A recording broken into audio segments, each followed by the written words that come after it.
Today we have a true legend of the game, of the sport. We have the Russian Nightmare, the master of the Iron Sickle himself, Nikita Koloff. How you doing today?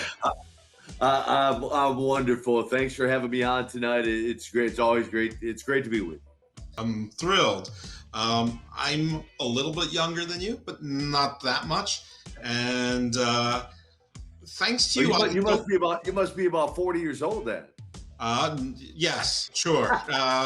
So it's 1986. It's my freshman semester at Emory University.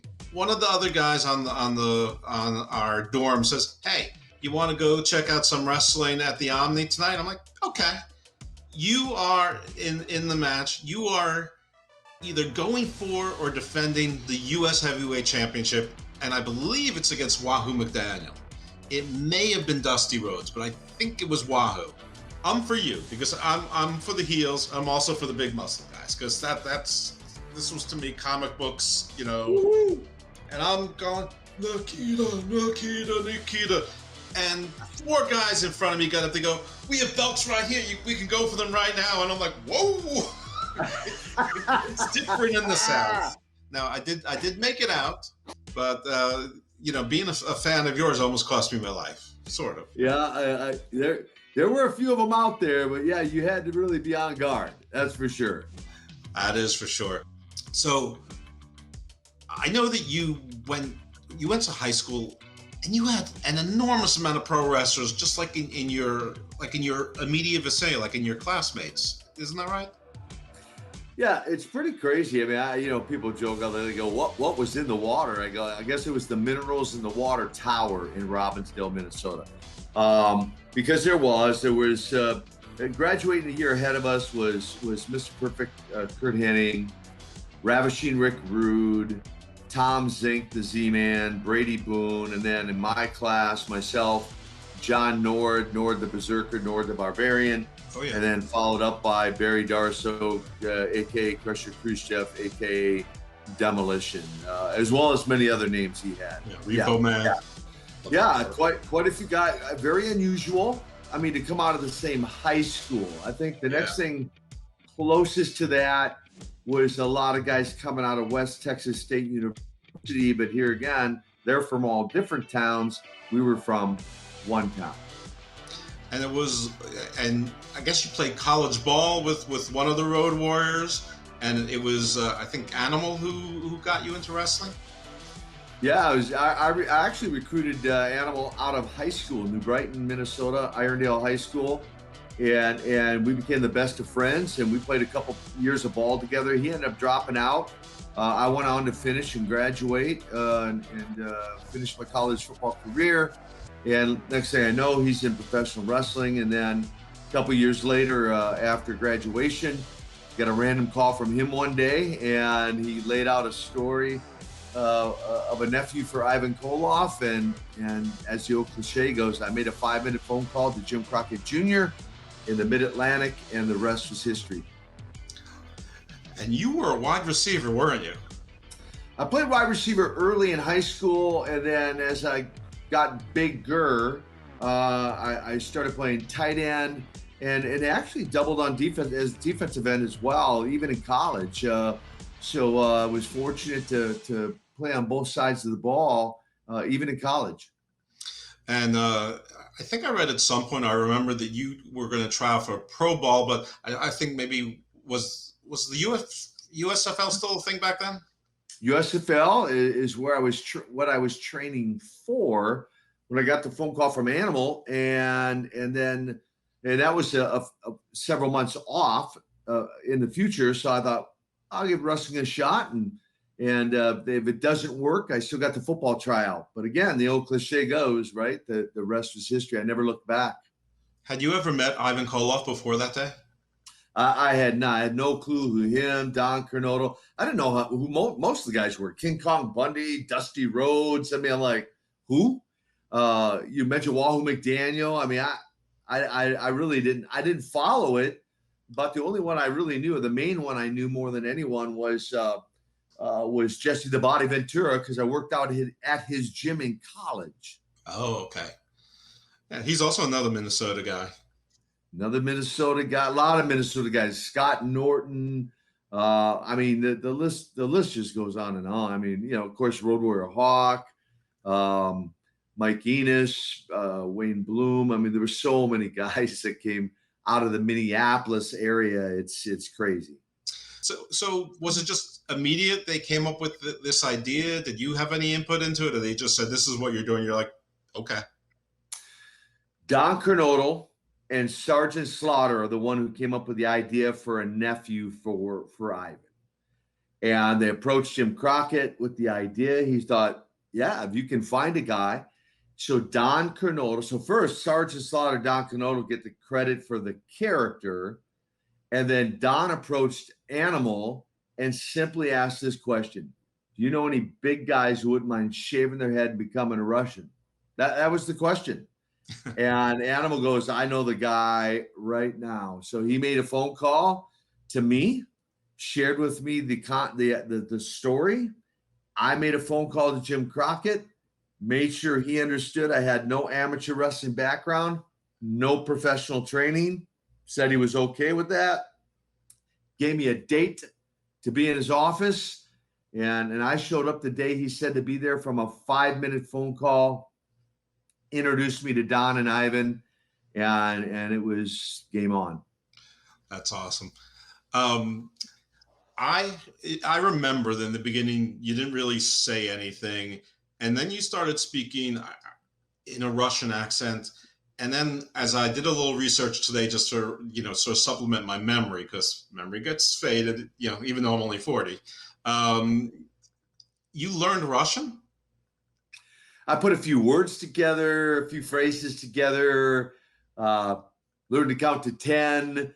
And so I put enough together. So the ultimate answer is I do not speak fluent Russian, but I learned enough words and put a few phrases together that all these years later, I apparently convinced people I really was.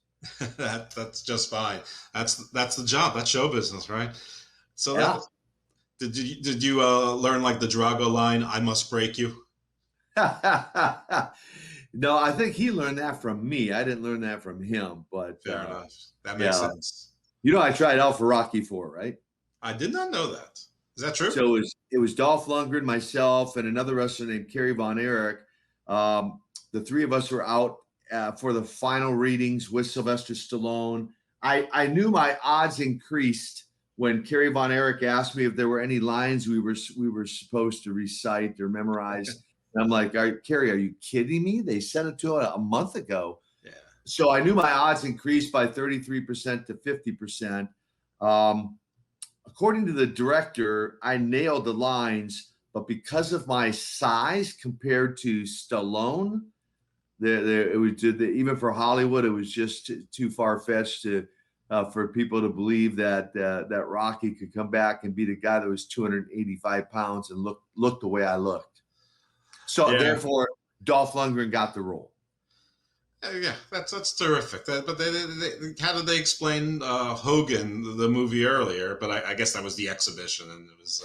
Yeah, it wasn't really a match, right? That was just kind of a wrestler against a boxer. Ivan Drago was supposed to be a boxer. Yeah. And so completely different story than completely different concept than having Rocky beat another boxer versus him just in an exhibition match against a pro wrestler. Right. And you were a real 285 then, right? I was a legitimate 285 pounds, 8% body fat, 34-inch waist. Stallone, and I was 6'2". Stallone was 5'6", 160 pounds. Yeah. How tall is Dolph? Lundgren was a little bit tall. He's about 6'3", but he only went 205 pounds. Oh, really? Wow. Looked a lot bigger in the movie, but I guess you're supposed to. Hollywood on the silver screen, everybody looks bigger. So imagine 285. I would have been over 300 on the silver screen. Yeah, you would have looked like a truck. Yeah, well. So I guess we should probably talk a little bit about wrestling while we're here. So you guys were, infamous for those Russian chain matches. I mean, those are historic. Still, that's history now. Yeah. How'd you learn to use the giant chains and like not kill each other? Well, the irony about those chains is no matter how much you tried to control them, there's still the possibility you're going to get some level of injury.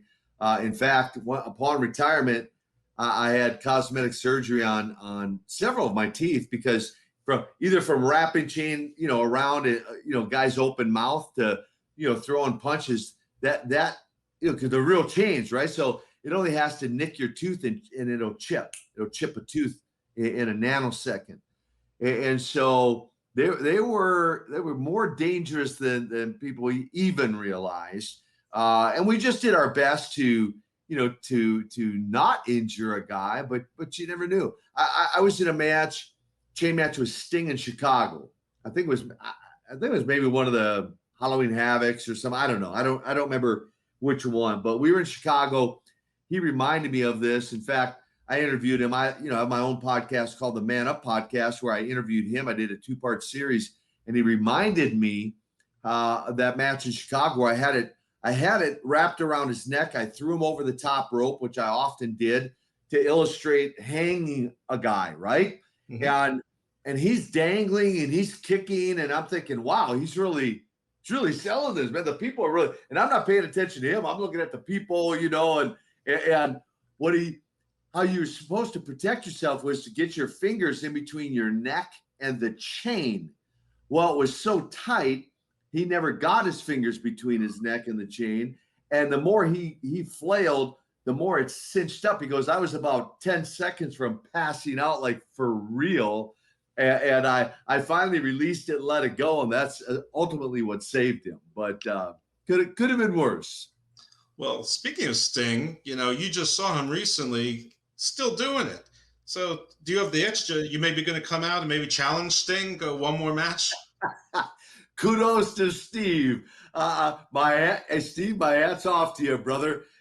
I tell the fans, if you want to see me in tights, you go on to YouTube because you won't see the Russian Nightmare putting a singlet on again. All right, so you're not going to run out of the stand and give one more sickle. Well, if I did, I wouldn't tell you or anyone else. That's good. So you're saying there's a chance. I spoke to Mark Merrow 3 weeks ago, and he was basically like, I wouldn't say no. It's like, I can still do it. Well, I'm one of the few. I don't know how many fall into this category. You can probably research it somewhere.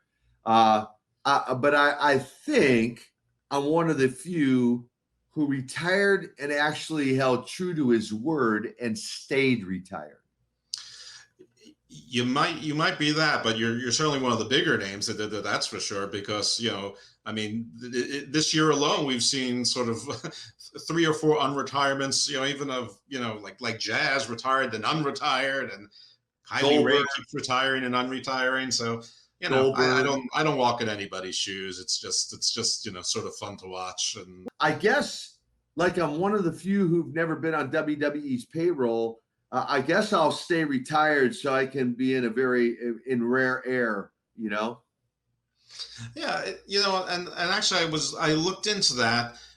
Firstly, with those chain matches, I didn't remember that some of that was happening on AWA and some on NWA World Championship Wrestling. I remember Supercard. Like I remember there was an association for a while, but I thought it was all under Crockett. Yeah, we did co-promotions with Vern, and I did a handful of shows and TV tapings and had some heavyweight title matches against the living legend himself, Larry Zbyszko. Yeah. If you want more, I would view it more on loan from the NWA than me. I wasn't working for the AWA per se. Now they were writing the check and paying the bill, but more than anything, it really was all kind of part of that USA Pro, kind of the co-promotion type of thing. So you had the 6-man championships, tag team championships, the TV championship, but I most associate you with the US championship, probably because I almost died. But which title do you most associate yourself with? That's a great story, by the way. 4 guys turn around and go, "Hey, we'll go right now." I'm grateful. I got to really got to hold all those belts. You mentioned Wahoo McDaniel at the top of the hour, and he and I was humbled at the opportunity to wrestle him. We were unifying. I had the U.S. belt. He had the national heavyweight belt, and Crockett decided to unify those as well and just get kind of put the national belt aside. Wahoo had it. He was gracious enough to put me over in the middle of the ring, and I walked away with both belts. Certainly, the U.S. belt is very memorable because the best of 7 against Magnum TA, which was ingenious. One of the many things that Dusty Rhodes gets credit for coming up with, the best of 7, and so the U.S. belt meant a lot. But really, all the different titles along the way, I feel fortunate that I was able to hold them. Yeah, it's still an iconic image, and I still get the hair on the back of my neck gets hackles when I see Dusty, you and the Road Warriors coming out in that first War Games, or well, I don't know if it was the first, but in War Games against the Four Horsemen, coming right through the crowd. That was, I mean, just thinking about it, just amazing. And you with with the American Dream, the superpowers, that was like during, I guess, Gorbachev detente, that was unthinkable. Yeah, and again, all of that. I mean, Dusty. I mean, the brainchild of Dusty, the War Games. I mean, the very first one ever was the most electrifying. Now, all of them were fun to be a part of, but certainly that first one, because like the fans, nobody, including ourselves, anticipated what kind of response or reaction we would get from that, and it was electric in the building that night. The night I turned, and as you're referring to, and the superpowers were formed and created. Again, the way we did that and illustrated that, I mean, the expression that the roof came off the building, really the fans never anticipated that I would be the one to come to his aid, and so when I did, that was surreal, if you will, on that particular night. There's a number of events in my career that I look back and just marvel at the idea that I had the privilege of being a part of it. When you guys were first doing the evil Russians thing, did they ever give you a backstory? Like, I don't know, was it Brezhnev or Andropov? Like, did they ever say like who like insinuated you all in here to try to destroy American wrestling, or it didn't even matter? It's just like Russian CCCP bad. Yeah, right. Yeah, Cold War, right? Like Russia bad. Of course, we heightened it by taking the gold back to Moscow and never coming back. And my first match against Flair at the Great American Bash, because at that point, right, I'm the 6-man champion, tag team champion. Now I'm going to take the heavyweight belt. We're going to go back to Moscow with all the gold and never return, right? And that's the Kremlin's orders. And so, I mean, the way we illustrated it, portrayed it, the fans, I mean, just bought into the whole entire story, and it couldn't have been any better. Were you aware at the time that when you came into wrestling, you basically went straight to the major leagues? Yes. That's, I guess, part of the unique story, right? Is coming out of a football background with no amateur wrestling experience and or no formal professional training, like zero, none. The day I walked into Jim Crockett's office, I'd never even hit a ring rope.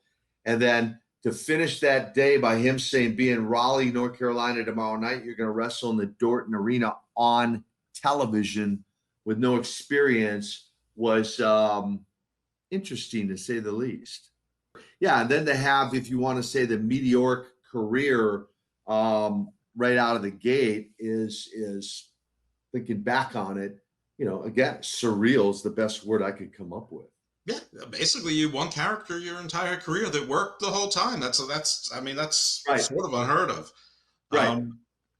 So a couple of years ago, maybe less, I saw you on TV with on the NWA about the TV title, and Power. Yeah, NWA Power. Yep. How'd that come about? They reach out to you? Do you keep in touch with any of the folks there? I mean, obviously you held that title.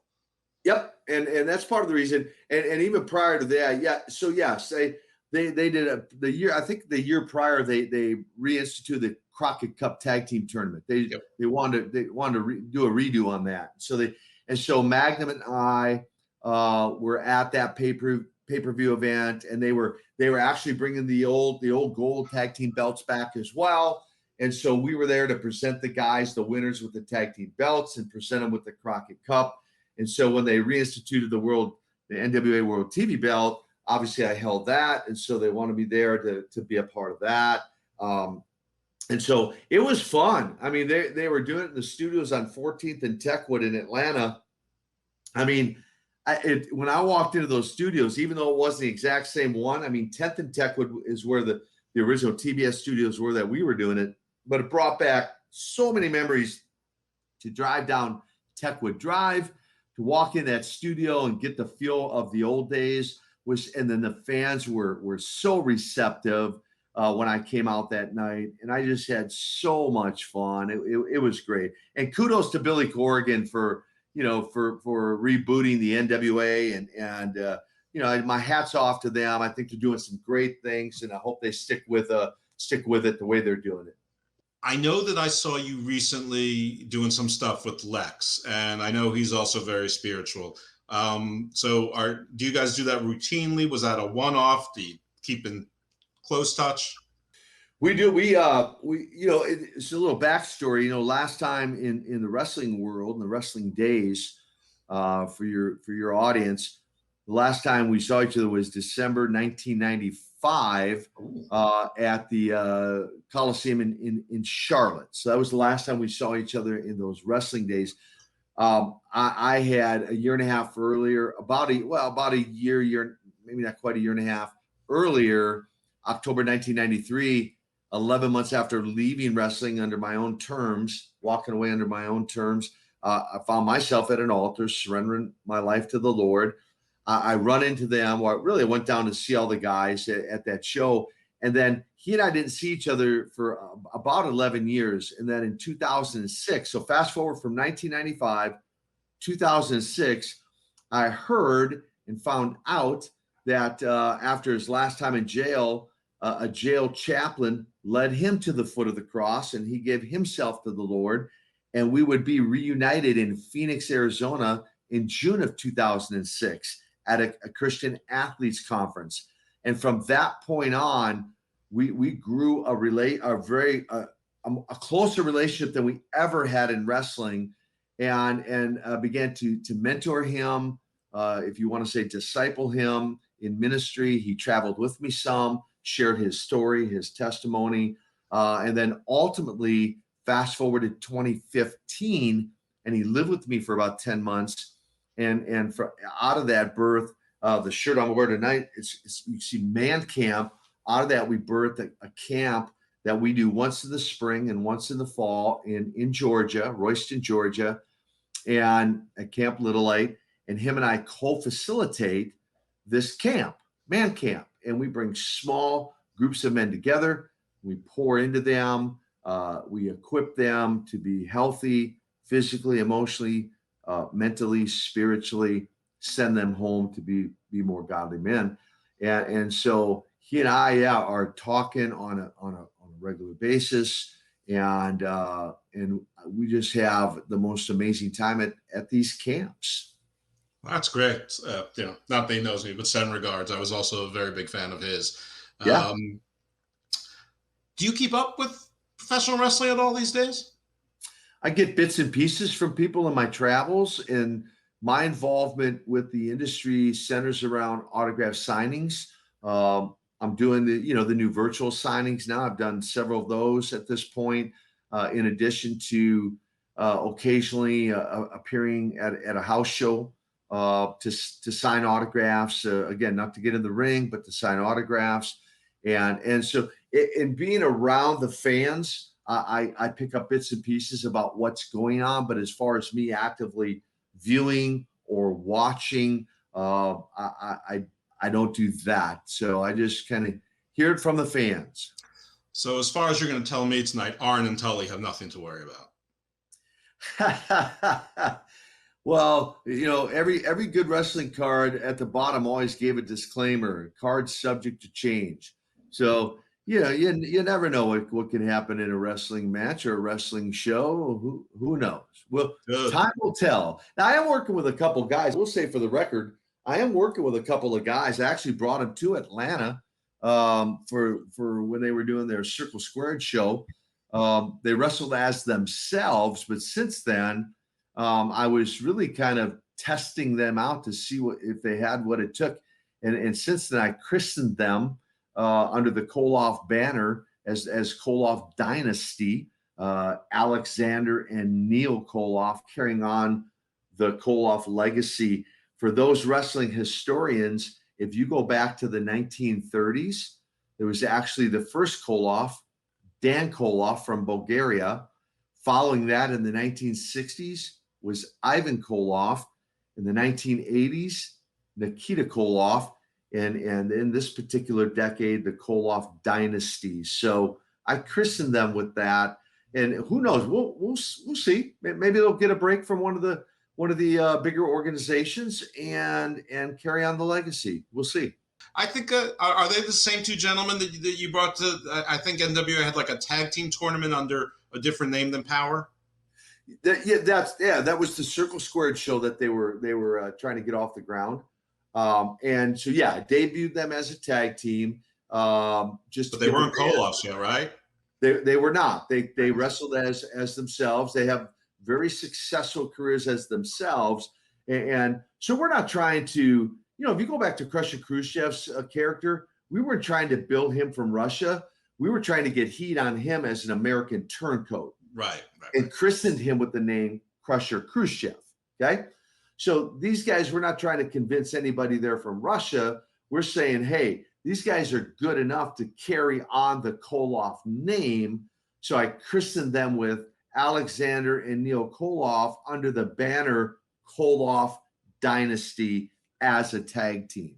Well, I'm a believer. I wouldn't mind seeing them go against the Von Erichs. A little bit of 80s nostalgia there.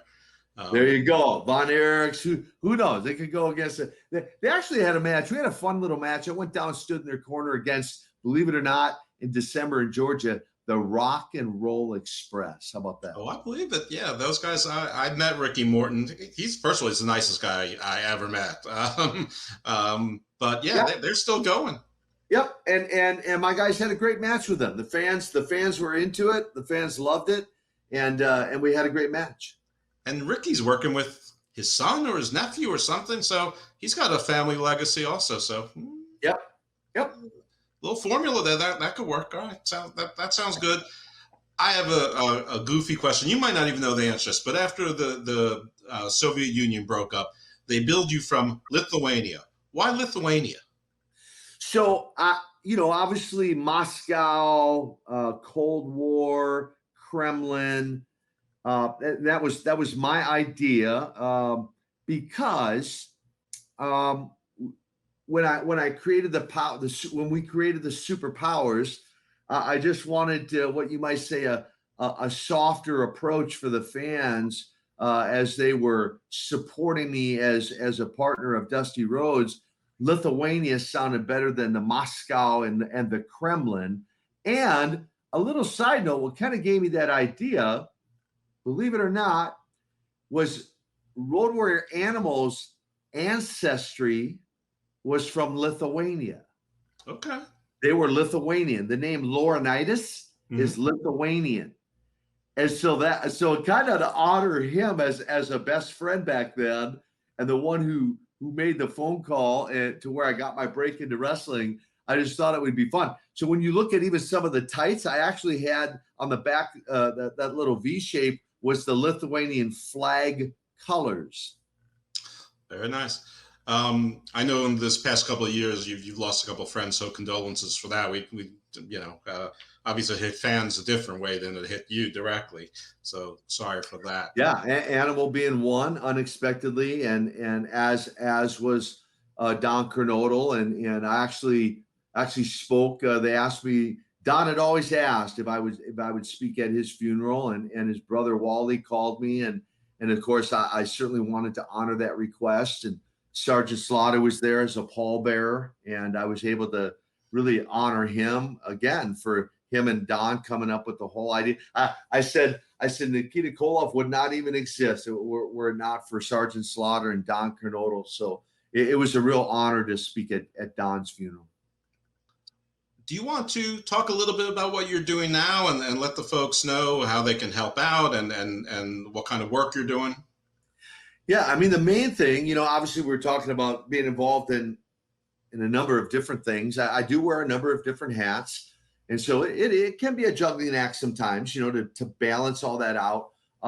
But that said, the heartbeat of who I am and the main focus and where I put the majority of my efforts is into ministry, Koloff for Christ Ministries. And I appreciate you giving me the opportunity just to share just quickly and briefly about that, because I within the ministry, I do a variety of things. You already heard me talk about the man camp.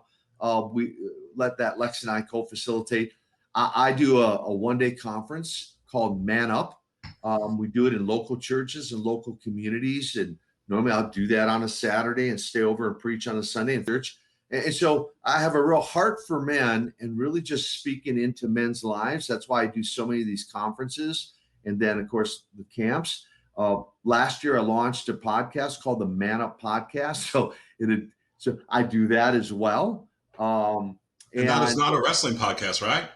It's not a wrestling podcast per se, although did a 2-part show with Sting, Lex Luger, Jackson Riker, who's on Monday Night Raw, Magnum TA, Lodi, who is part of the Ravens flock back in the 90s. Got some other guys that'll be coming up. So it's a variety from celebrities to sports figures to people in ministry to entrepreneurs, just people in business. So it's a real variety show, the podcast, and so people have really enjoyed that. I do a Q&A on there where I'll let the fans, I'll give a fan a call and let them ask me questions, and we'll have maybe a 10, 15-minute conversation that they can throw questions out, Q&A with Koloff. And people can go find out about all of that, including following me on social media, if they just go to koloff.net. Koloff.net. They can link to the podcast. They can link to social media. They can find out about the man camp. It's all right there on koloff.net. Okay. So one-stop shopping. Anybody who's interested in checking out anything that Nikita Koloff is doing, if you want to help out, give a donation to the ministry. I assume that there's some sort of Patreon or something like that with the podcast as well. Anything like that, you heard him, koloff.net. So check it out. They go on that website, check out the store. I mean, I've written 3 books. I'm working on a 4th. 2 of the books are available right there. One, My Life Story. In fact, it's a brand new updated edition. I just added about 6 or 7 new chapters, more pictures. There's 8x10s. There's T-shirts. There's a number of, a lot of fun stuff that they can check out on the store as well. So, listen, I cannot tell you how thrilled I am to have had you on. I'm pleased as punch. I literally grew up watching you. So this is a lot of fun. I hope you had a pleasant time also. No, you've been very gracious, and I just appreciate the time. I love the fans, and I mean that in all sincerity. I have the greatest time, whether it's doing a virtual signing or it's meeting face to face. More than anything, I love hearing the fan stories now. I love when, especially when we do the Q&A shows, but even when I'm out and about, when they share with me some of their favorite memories. I mean, to hear your story and hear you say, I was in the Omni in Atlanta and I'm cheering Nikita Koloff, and 4 guys turn around and go, basically go, you better shut up or else. I mean, those stories for me are precious. And so to all of your audience out there, thank you for being such really long-time loyal fans of professional wrestling. I am convinced the wrestling fan is the greatest sports fan on the planet and the most loyal. And so I appreciate you having me on tonight. Thank you. It's been a thrill. Thank you.